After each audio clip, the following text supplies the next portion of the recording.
You wanted the best. You've got the best podcast. The hottest podcast in the world.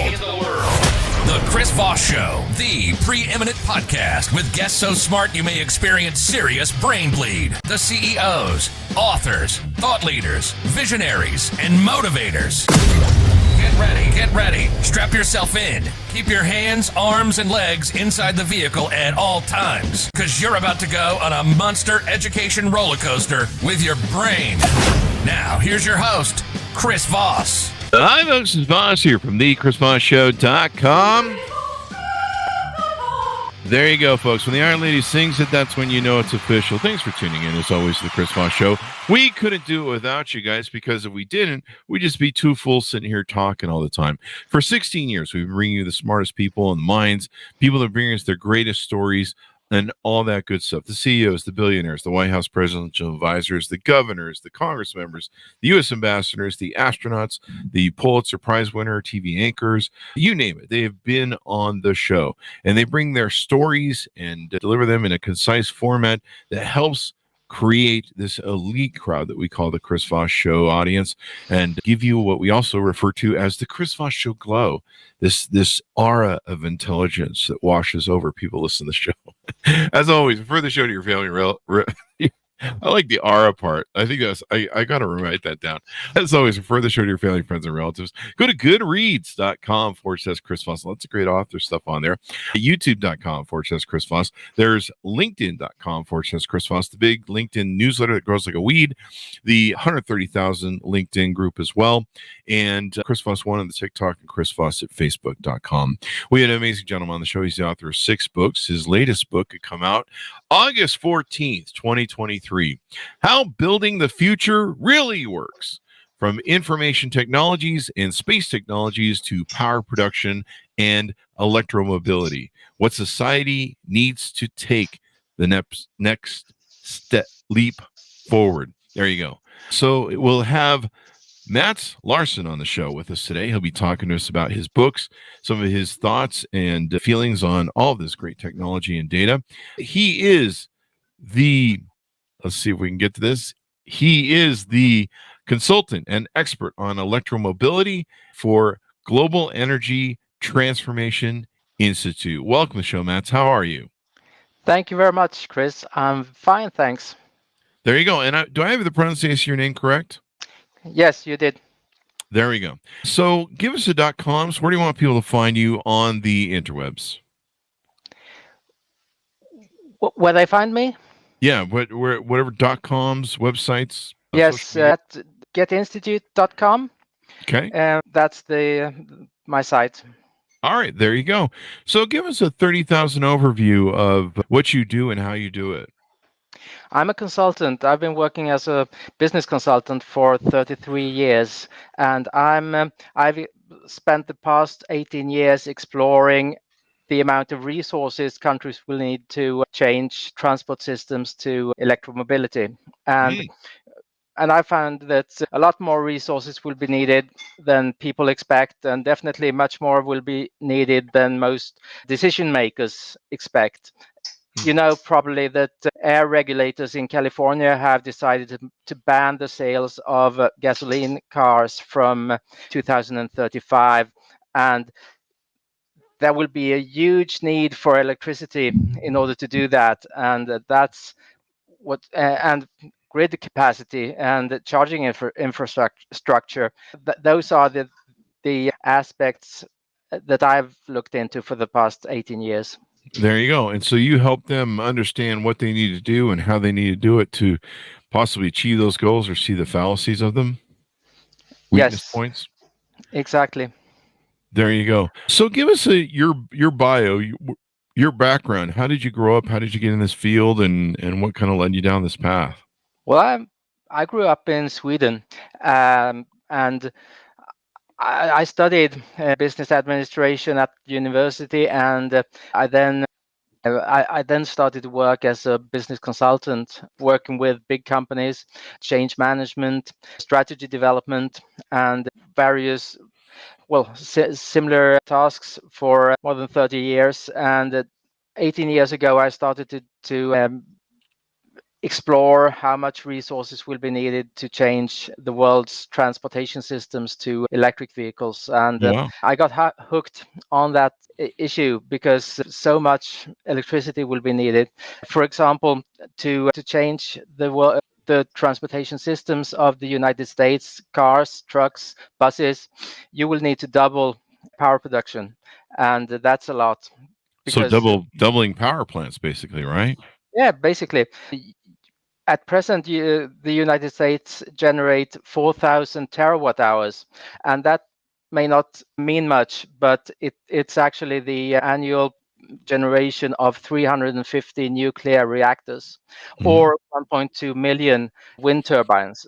And you have and you're also facing the need to dramatically expand the capacity of power grids and the charging infrastructure. Oh, wow. So where are we at to meet those goals? Where are we at now to meet them? Are we halfway? Are we a quarter of the way of what's needed? Where are No, we no in country so far has come very far. In the United States, you have 2 or 3% two electric or three? vehicles out of Okay. 285 million Mhm. out of 285 million cars. There is still not many electric cars on the roads, and very much fewer electric trucks and electric buses. And the country that's leading this development, Norway, they have 20% electric cars so far. But still, no country has experienced a situation where the majority of cars are electric. Mm. And no country has even started to prepare for the large-scale expansion of electricity production and grid expansion and so on. Wow. So, what percent would you say are we on right now, assuming everything, goes according to plan? What speed are we at?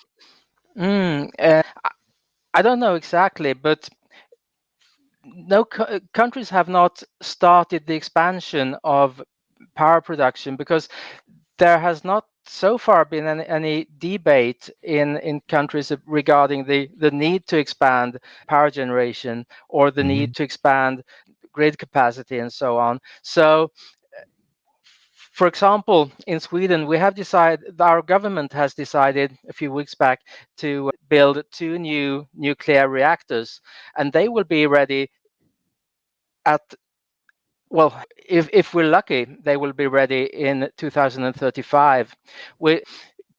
If countries now start to make decisions, or governments start to make decisions to expand power generation, we will still have to wait about 12, 15, maybe 18 years until we have new big nuclear reactors online.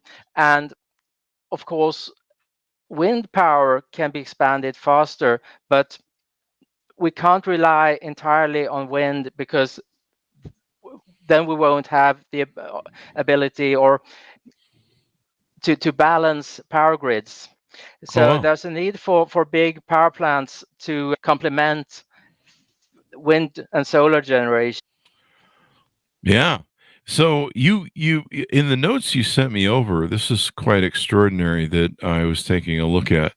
And here, let me see if I can pull those up really quick again. The notes that you sent over to me, you had said that we would need up to an equivalent generation of 350 nuclear reactors or 1.2 million wind turbines and God knows what else. I mean, would the irony be we'd make more coal plants? Yes, of course, there is some surplus electricity that can be used. I mean, not all electricity at all times is used for the moment. So, Hmm. so to some extent, electromobility can be expanded using existing power generation, existing electricity resources. But as you know, there are already times in California, for instance, when there are shortages or Yeah. where a year ago, when this decision had been made, utilities asked users not to charge their electric vehicles during the Labor Day weekend Mhm. because they expected that there wouldn't be enough power.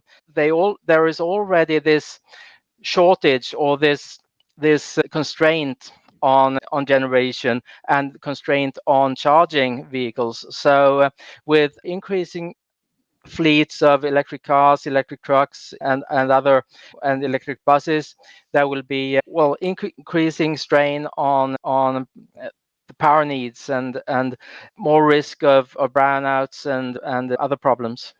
Yeah. I mean, it seems like we finally hit kind of almost scale where, these, I mean, even the new Cybertrucks pumping out. I just saw Elon shared something with some of the other automakers that making a certain power base for electric vehicles, giving them a schematic for it, which I think is interesting. I imagine that fits into what his network runs on. But we're going to need more of those charging stalls, charging stops, charging stations. I mean, what would be the anticipated cost, you would think, to scale this up? Do you have any estimates? Well, it's difficult to calculate the cost exactly, but Hmm.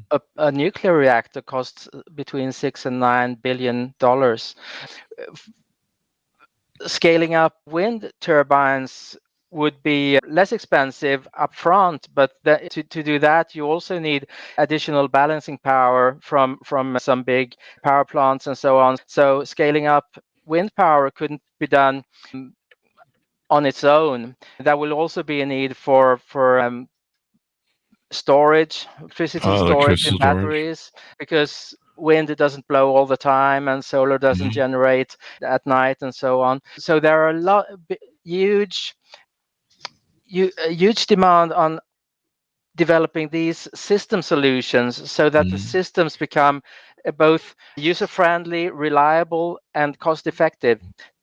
I often use the Apollo program as an example, because they couldn't have made the Apollo program or succeeded with sending a man to the moon and bringing him safely back to Earth had they not had all the components of the system, like the Hmm. space center in Houston, the launch pad, the rocket, um, the landing module, etc. So you need a lot of different components, and it's the same with this expansion of electromobility. We need to build systems that include all the components needed, not only to drive the cars, but to charge and to generate the electricity and so on.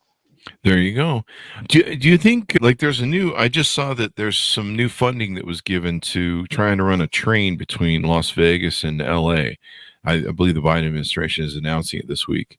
And I think they're giving 3 billion. There's like 18 billion they're trying to raise to build this thing. I don't know if it's like an electronic train or, some sort of super fast thing like other countries have. Do you know about that yet? Have you heard about that? No, I haven't heard about it. Oh, it just was announced yesterday, I think. Mm. Yeah. No, that's building trains is also power consuming, or they need a lot of power as well. Mhm. But I'm not so familiar with how much power trains need, but just a train between Los Angeles and Las Vegas wouldn't be a huge power consumer, I think. But cons- consider a situation where everyone is going to have an electric car, where all 285 million cars in the United States would be electric. Everyone needs to charge it on a daily, or well, as often as they need to be charged, and they would need to, and that would demand extreme capacity of power grids, of charging infrastructure, much more than a single train line. Yeah, yeah.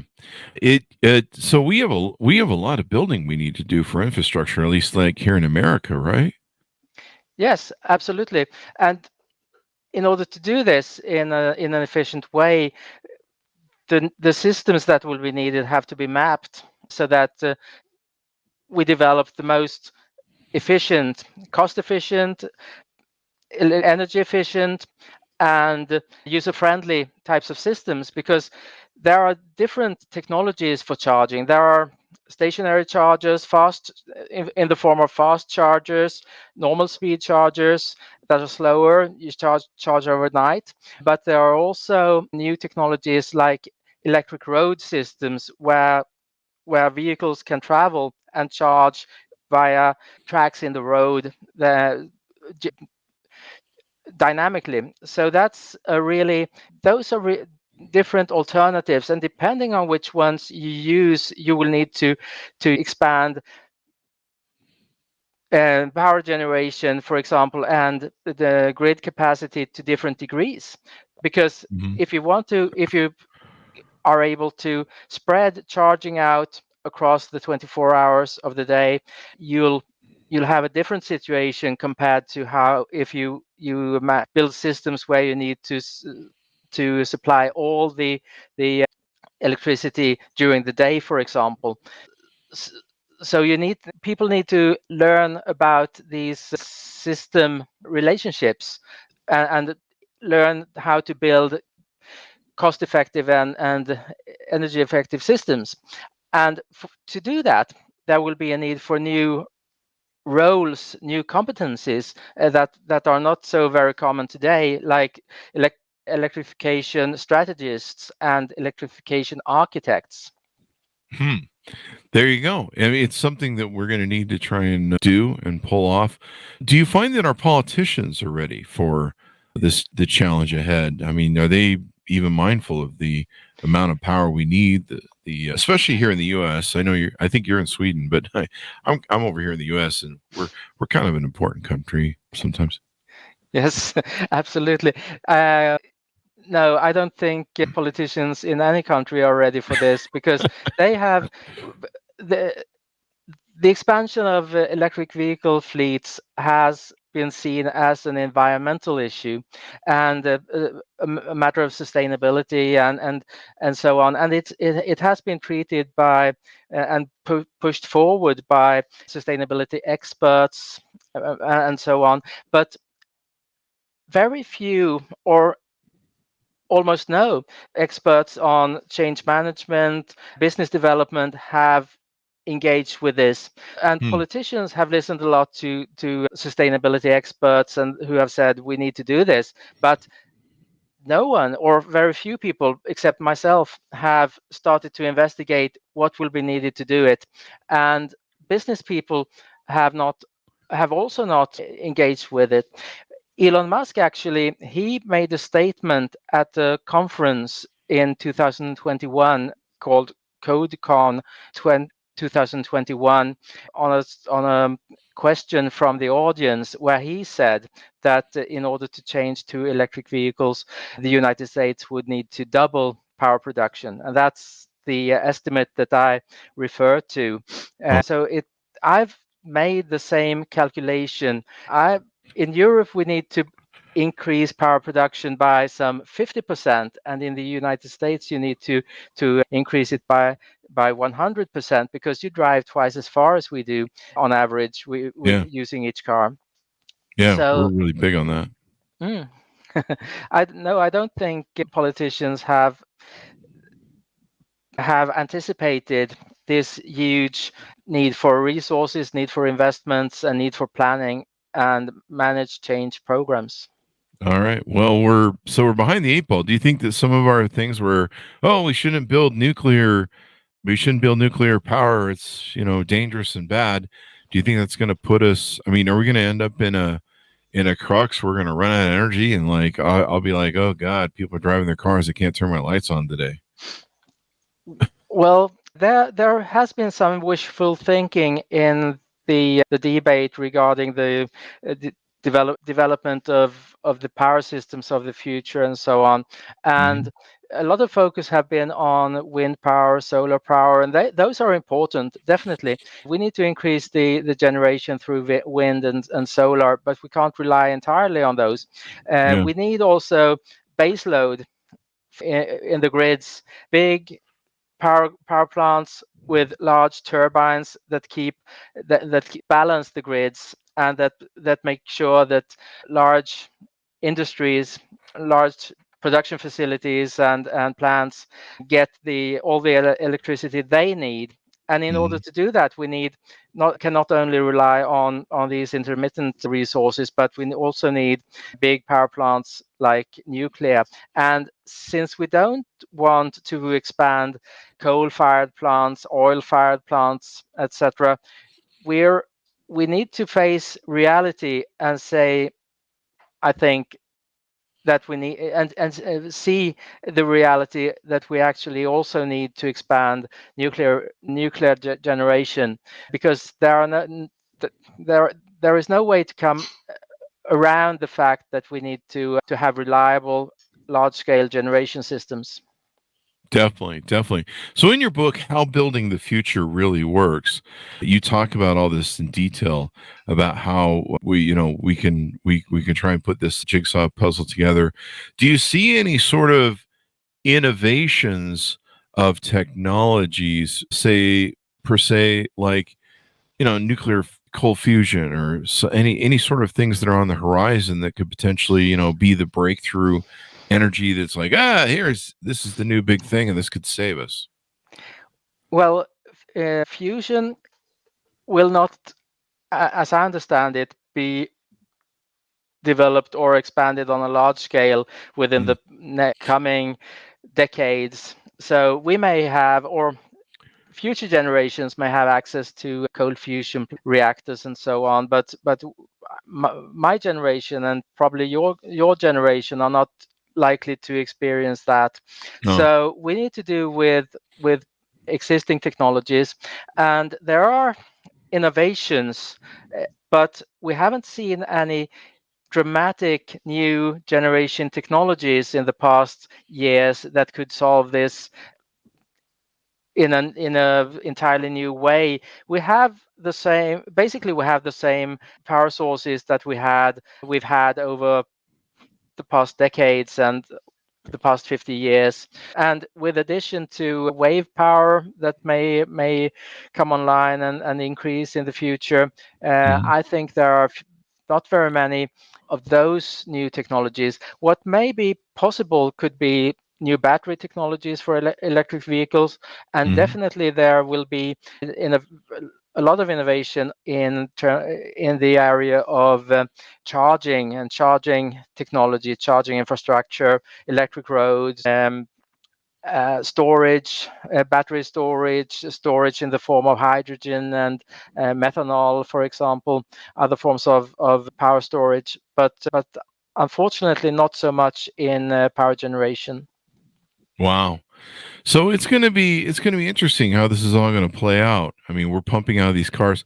Do you have an anticipated, with all the electronic vehicles that are for sale right now?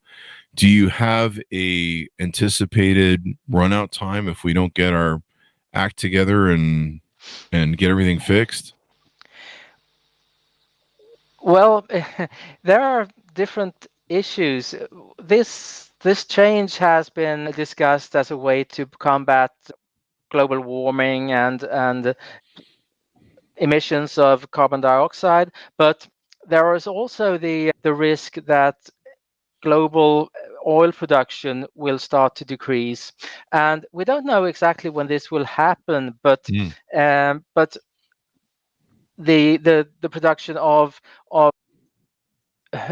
oil, normal oil, and not fracking or the new types of shale oil, has been the production of normal oil has been at a stable level for the over the past 2 decades. mhm. So and that doesn't seem to be very much opportunity to expand that production, because not very many new oil wells are found over the past 10 years. The number of new wells has been decreasing constantly over the past 10, 15, 20 years. And the biggest discoveries were made in the 1960s and 1970s when oil prices were really low. Hmm. So despite increasing oil prices, new discoveries has continue to decrease. And the world will potentially face decline in oil production over the coming decade or decades. So we need to prepare also for that, and we don't know exactly when we will face any real problems in that respect, but we know also that we need to reduce the use of oil and the use of carbon dioxide emissions in order to reduce global warming. Hmm. And then I don't know. I mean, we're still a growing country. I think we may have slowed bursts after over COVID, but I think they're back up and running again. I think there was a big bump in new kids, but we're kind of a declining nation when it comes down to it. When it comes down, we have most of our baby boomers are retiring. They're still alive, but they're fading away. I don't know how much consumption they're doing. It doesn't seem like we're doing a whole lot of new building. Right now, we have offices that are empty, malls that are empty. COVID and remote workforce has really taken its toll and actually created some crisis when it comes to the economy, where these buildings are sitting empty. These downtowns are sitting empty because people don't want to go back to work inside buildings anymore, and they're kind of spoiled with the whole thing. There's kind of a non-consumption being there. One thing that's interesting too is like I believe Texas is the only state in the nation of the U.S. that isn't attached to the grid. I guess they have their own sort of profitable system for billionaires that can charge the hell out of people, and I guess they do. Your electric bill can get pretty crazy down there, and I think they have like hundreds of providers or thousands of providers, which is insane. But welcome to Texas. So I don't know. I mean, it seems like we need to have more politicians aware of what's going on, more planning for the future. We still have people that are in denial about the need for clean energy, the need for if there is really the politicians are still denying if there really is a global warming. Meanwhile, we're seeing lots of events in our weather and stuff that we just had like a first hurricane or something like that, or tornado in 200 years come on in the coastal land of the coast of California. So it's like insane. Yes. We're seeing stuff that's weird. So by people reading your book and stuff, do you think it can give people a mindset of how to be better prepare for these things? Yes, I bring up a number of experiences from the past, and whether or not we believe that we will need to implement electric car systems or electric vehicle systems, we still need to prepare for change in the future. And there are other areas in society where electricity demand is going to increase. We're talking about the hydrogen economy, and the hydrogen production requires huge amounts of electricity because hydrogen is produced through the process of electrolysis. So just to take an example, if you would run the US vehicle fleets on hydrogen instead of electric car batteries, you would need twice as much electricity to produce the hydrogen because of the energy intensive production technologies used for hydrogen production. So we need to prepare for big changes anyway, and for a big increase in the demand for electricity. And we would have to learn from past experiences like the Apollo program, the development of computers, the development of airplane technologies, aviation technologies, space technologies, mobile phone technologies, Yeah. and these technologies have been developed to a large extent in programs that at the beginning were heavily funded by the US government. And for many decades, the US government financed to a large extent the development of computers from the end of the Second World War, and computers were developed to serve a number of the needs of the governments and so on. And at this with this development of electromobility, politicians and sustainability experts and so on, they expect that we will be able to implement new, competitive and cost-effective systems of electric cars and charging infrastructure in only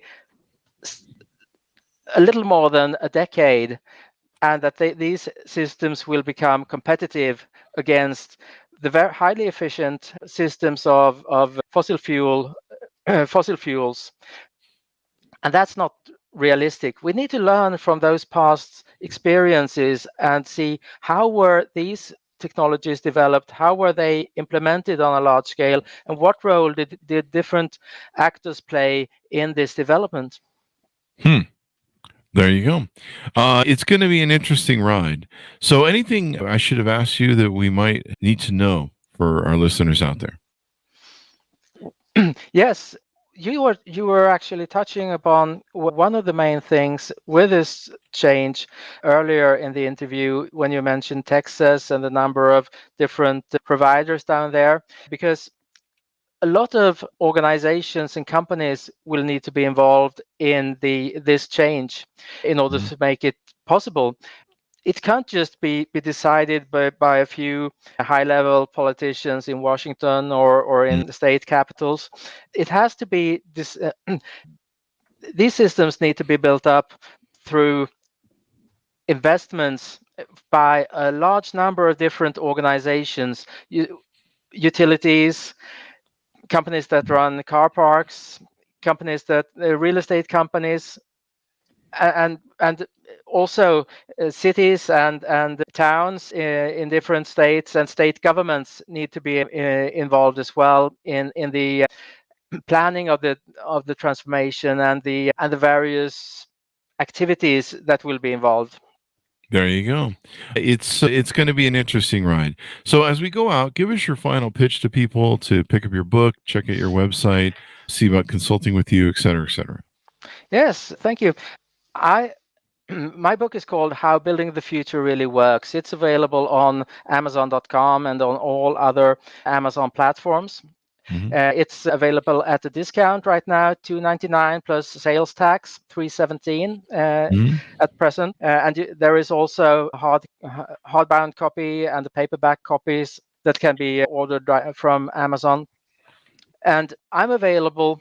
I'm one for consulting services. I'm one of the few persons in the world who has at this point looked into the system aspect and the large scale change aspect of the transformation to electromobility. And I'm available, and you can reach me at my website, getinstitute.com. getinstitute.com, Global Energy Transformation Institute, GET Institute for short. There you go. Well, there you go. It's been wonderful and insightful to have you on the show. We certainly appreciate it, Matt. Thank you, Chris. I really enjoyed recording this. There you go. And thanks to our audience for tuning in. Go to goodreads.com/Chris Voss. Order up his book, How Building the Future Really Works, from information technologies and space technologies to power production and electromobility. What society needs to take the next leap forward. Thanks for tuning in. Go to linkedin.com/Chris Voss, Chris Voss 1, and Chris Voss Facebook to see us on the show. Thanks for tuning in. Be good with each other. Stay safe. We'll see you guys next time.